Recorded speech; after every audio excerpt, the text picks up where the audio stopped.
सावन का महीना चल रहा है और शिव भक्त भक्ति में लीन है, लेकिन ठीक इसी वक्त एक भड़काऊ मौलाना का बेहद आपत्तिजनक बयान सामने आया है। ये वही मौलाना है जिसने कभी श्री कृष्ण को नमाजी बताया था। अब इसके निशाने पर महादेव और ब्रह्मा जी आए हैं और इस बार तो इसने सारी हदें पार कर दी हैं। भगवान शिव पर ऐसी आपत्तिजनक टिप्पणी की है जिस पर बवाल हो गया है। क्या है ये पूरा मामला और भड़काऊ मौलाना पर संतों ने क्या कहा, इस रिपोर्ट में देखिए। कृष्ण जी भी 5 वक्त की नमाज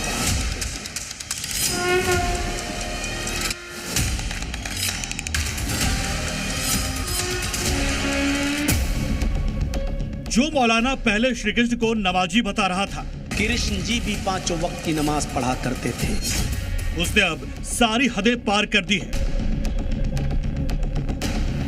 तो कृष्ण जी भी 5 वक्त की नमाज पढ़ा करते थे। कोई मौलाना कितना घटिया हो सकता है, उसकी जुबान कितनी जहरीली हो सकती है, उसकी सोच कितनी गिरी हुई हो सकती है।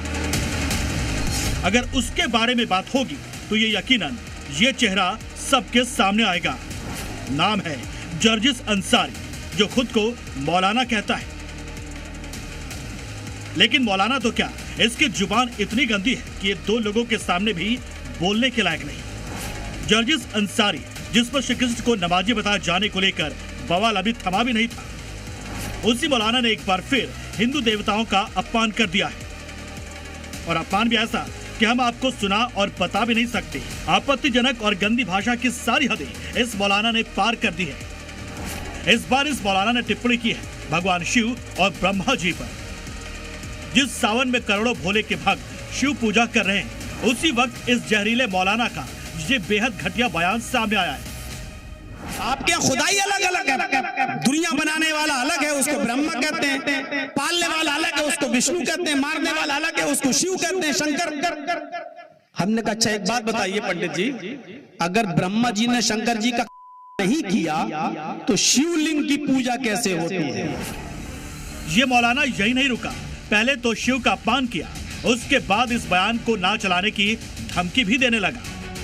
ये वाकया देना नहीं अपने चैनलों पर, अगर दिया तो ऐसे हमसे फिर मामला खराब होगा। ये तो इनके कहने पर अब हम आ गए हैं अपनी असलियत पर।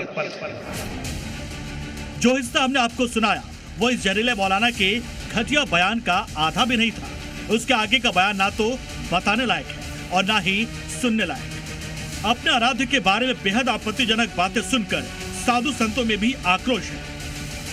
25 जूते मार के वीडियो बनाएंगे और वीडियो बना के हमको देंगे, उसको 10-10 लाख रुपया हमारी तरफ से 30-30 लाख रुपया हम देंगे, जो उसकी वीडियो बना के देंगे। उन्हें कौन से वेद शास्त्रों का अध्ययन किया है और कौन से गुरु की शरण में गया।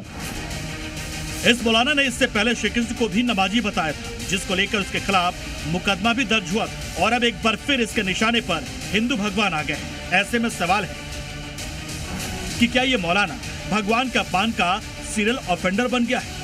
क्या मौलाना ये भूल गया कि उसका धर्म भले ही कोई हो, लेकिन दूसरे धर्म के आराध्यों के अपमान का अधिकार उसको किसी ने नहीं दिया? तो क्या वक्त आ गया इस मौलाना के खिलाफ कड़ी कानूनी कार्रवाई का? क्योंकि जिस तरह ये मौलाना और उसकी जुबान बेलगाम हो गई है, उस पर लगाम लगाने की अब बारी आ चुकी है। ब्यूरो रिपोर्ट, जी मीडिया।